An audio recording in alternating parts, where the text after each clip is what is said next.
Na pequena cidade de Itapetim, no sertão de Pernambuco, havia um homem conhecido como João da Mata. Ele era um senhor de idade avançada, um tanto recluso, com uma aparência cansada e sempre com o semblante carrancudo. Morava em uma casa simples, afastada do centro da cidade, no limite entre o vilarejo e a mata fechada que lhe dava o sobrenome. Ele raramente conversava com os vizinhos, exceto quando ia à feira comprar mantimentos. João vivia uma vida modesta, cultivando pequenas hortas e cuidando de alguns animais. Mas as pessoas sempre sussurravam sobre ele. Ninguém sabia muito de seu passado, e algumas histórias diziam que ele havia chegado à região vindo de outra cidade, depois de uma tragédia que o deixou viúvo e sem filhos. A sua história de vida era um mistério, e sua solidão o tornava alvo de olhares curiosos e desconfiança. No entanto, o que realmente fazia o nome de João ser falado em voz baixa eram os boatos. Há muitos anos, antes de ele se mudar para Itapetim, algumas crianças haviam desaparecido de vilas vizinhas. As pessoas diziam que João estava envolvido de alguma maneira, mas nada nunca foi provado. No entanto, o comportamento estranho do velho, combinado com uma série de acontecimentos inexplicáveis, faziam com que a desconfiança sempre pairasse sobre ele.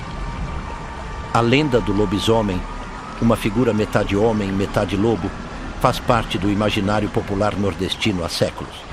Reza a lenda que o sétimo filho homem de uma família, especialmente se nascesse depois de 6 mulheres, seria amaldiçoado a se transformar em lobisomem nas noites de lua cheia.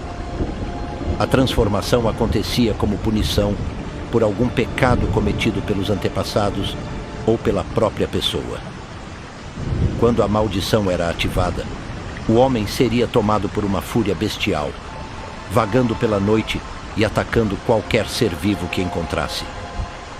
João da Mata sempre demonstrava aversão ao luar, especialmente nas noites de lua cheia. Nessas ocasiões, ele se trancava em casa ao cair da noite, e ninguém jamais o via até o amanhecer. Mas as coisas começaram a ficar estranhas quando animais começaram a aparecer mortos pela cidade. Galinhas, cabras e até cachorros de moradores eram encontrados dilacerados, seus corpos espalhados pelo chão, como se uma fera tivesse passado por ali. As pessoas começaram a notar que, em todas as noites de ataque, João estava trancado em casa. Certa vez, durante uma noite de lua cheia, um grupo de jovens decidiu se reunir para acampar perto da mata que circundava a casa de João.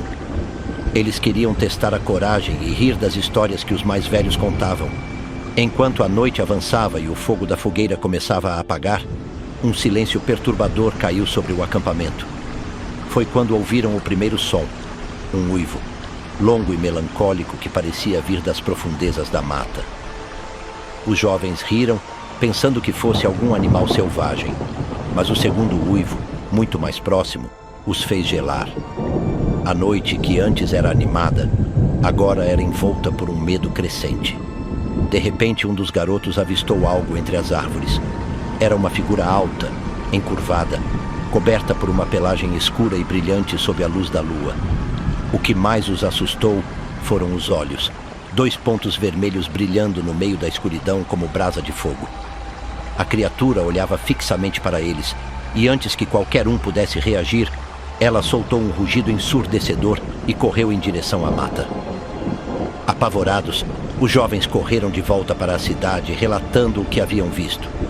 No dia seguinte, os moradores se dividiram entre os céticos e aqueles que acreditavam que o lobisomem realmente existia. No entanto, todos começaram a notar que nas noites seguintes de lua cheia, João da Mata parecia mais fraco, com o corpo coberto de feridas e arranhões, como se tivesse lutado com alguma fera. Os boatos continuaram por anos, até que o medo na cidade se tornou insuportável. Um grupo de homens corajosos, liderados por um fazendeiro local, decidiu que precisavam descobrir o que estava acontecendo. Armados com facões, eles decidiram vigiar a casa de João em uma noite de lua cheia. Ao cair da noite, a lua apareceu grande e brilhante no céu. Os homens se esconderam perto da casa, observando atentamente. Por volta da meia-noite, ouviram barulhos vindos de dentro da casa de João. Algo estava acontecendo. De repente, a porta da casa foi arrombada e uma figura monstruosa saiu de lá. Não era mais o velho João. Agora era uma criatura horrenda, com a cabeça alongada, garras afiadas e o corpo coberto de pelos escuros. Os homens, apavorados, congelaram no lugar enquanto a criatura olhava para eles com aqueles olhos vermelhos. O lobisomem, percebendo a presença deles, soltou um rugido e avançou. Em um ato desesperado, o fazendeiro atirou contra a criatura, que soltou um uivo de dor e desapareceu na mata. Os homens não o seguiram, e naquela noite, João da Mata foi encontrado morto em sua casa, com o corpo coberto de feridas e balas. Depois da morte de João, os ataques cessaram por um tempo, mas a paz não durou. Algumas semanas depois, uma nova série de desaparecimentos e mortes começou a ocorrer nas noites de lua cheia. As pessoas começaram a sussurrar que a maldição não morre com o homem, mas passa adiante. E assim até hoje, em Itapetim, muitos acreditam que o lobisomem ainda vagueia nas noites de lua cheia, à procura de novas vítimas. Essa história, repleta de mistério e medo, ainda é contada em Itapetim e em várias outras cidades do sertão. Seja verdade ou lenda, o velho que virava lobisomem deixou sua marca no imaginário popular, alimentando o medo do desconhecido e a crença nas forças sobrenaturais que habitam o mundo sombrio do sertão.